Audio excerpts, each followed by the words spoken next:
എന്ത് പറ്റിയ അമ്മുക്കുട്ട? അമ്മുക്കുട്ടൻ എന്തിനാ വിഷമിച്ചിരിക്കുന്നത്? പേരെന്തോ ഉണ്ടല്ലോ, എന്താ ചക്കര? പിന്നെ ഞാൻ അവൻ ആദ്യം ജ്യൂസ് വാങ്ങി കൊടുക്കുന്നത്, നിനക്ക് ആദ്യമില്ല. നിനക്ക് എന്റെ കുഞ്ഞു വരാനൊന്നും പാടില്ല, ഞാൻ ഇപ്പൊ റെഡിയാക്കി തരാമല്ലോ. എന്താ ഒന്നുമില്ല, എന്താ പറയാ? അത് സാരമില്ല, നമ്മളിപ്പോ ഹെൽമെറ്റ് വെക്കുമ്പോ കുഴപ്പമില്ല കേട്ടോ. രണ്ടുപേരും കൂടി ഇരുന്നൂരി. അമ്മുക്കുട്ടി വെയിലത്ത് പോകുന്നതിനാണോ വിഷമിച്ചേ? വിഷമിക്കണ്ട, ഹെൽമെറ്റ് വെക്കുമ്പോ ഒക്കെ ശരിയാവും കേട്ടോ. അമ്മുക്കുട്ട എന്നാ ഹെൽമെറ്റ് വെക്കും. എടാ കുഞ്ഞിനെ ഹെൽമെറ്റ് വെച്ച് കൊടുക്കണം. ഹെൽമെറ്റ് വെക്കുമ്പോ വെയിലൊക്കെ പമ്പാക്കും. ഓക്കെ, നിന്റെ ലോക്ക് ഞാൻ ആക്കി തരാം. അപ്പൊ ഞങ്ങൾ പോവാം.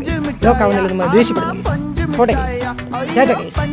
അങ്ങനെ ഹെൽമെറ്റ് വെച്ച് കഴിഞ്ഞാൽ വെയിലൊന്നും ഒരു പ്രശ്നമേ അല്ല. നമുക്കുട്ടിയുടെ അടുത്ത് പറഞ്ഞ് സെറ്റ് ആക്കിയിട്ടത് ഞങ്ങൾ 3 പേരും കൂടെ മിനിസോയിലേക്ക് പോവുകയാണ് കേട്ടോ. അപ്പൊ കിട്ടിയ വഴി 2 പേരെ നിർത്തി ഫോട്ടോ എടുത്തിട്ടുണ്ട്. അപ്പൊ ഇത്രയുള്ള കുട്ടി വ്ലോഗ്. അപ്പൊ മിനിസോയുടെ അടിപൊളി വ്ലോഗ് വരുന്നുണ്ട് കേട്ടോ. അത് അടുത്ത വീഡിയോ കാണിക്കാം. ടാറ്റാ.